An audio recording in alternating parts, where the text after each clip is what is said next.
Let's talk about how the economy is in this area, at least through the eyes of some of the top bankers in this area. Mark Murphy joins us. He's the editor of the Providence Business News. Cover story in the current edition of the newspaper is headlined, Moynihan, if the community is strong, we're strong. And the Moynihan we're talking about here is Brian Moynihan, the CEO of Bank of America, one of the biggest banks in the country. Yeah, well, you could say one of the two biggest banks in the country, and they with long Rhode Island roots. And so he comes here, he travels around the country and meets with associates on a regular basis. He also has a connection here. He went to Brown and he's on the board of directors for the university. So he comes into town on a regular basis to meet with them too. And the headline says, if the community is strong, we're strong. It's tough to think of big Bank of America as a community bank, but in a sense, I guess it is. Well, Bank of America is a pretty sprawling operation. So they have a lot of wealth management, they have investment banking, but the consumer, the retail banking,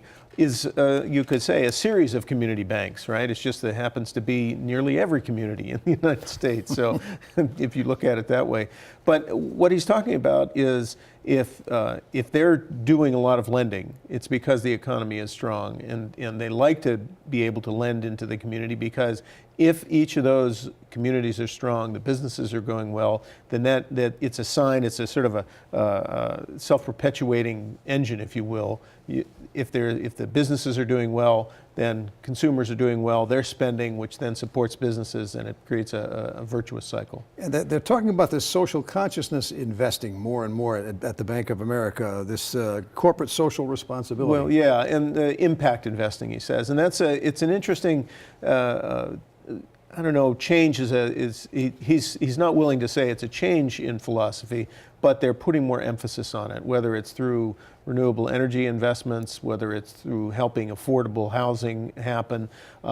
It also has to do with their charitable giving. They give over a couple $100 million a year in charitable giving. So the idea again is it's not all about pure return, which is what you would think. Well, a bank, it's all about making money.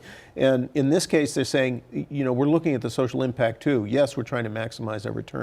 But in some cases, we might say the return is not just monetary, it's also in the health of the community and in creating a more sustainable community. Your reporter also got a chance to talk to Bill Hatfield, who's head of Bank of America in Rhode Island. And one question had to do with the bank's branch office plans. What, in summary, are those? Well, they've been shrinking their footprint of branches, and a large part of that is a reaction to the fact that so many people are doing mobile banking. And Bank of America, being one of the two largest banks in the country, has a lot of money to invest in that, more than the sort of smaller local community banks.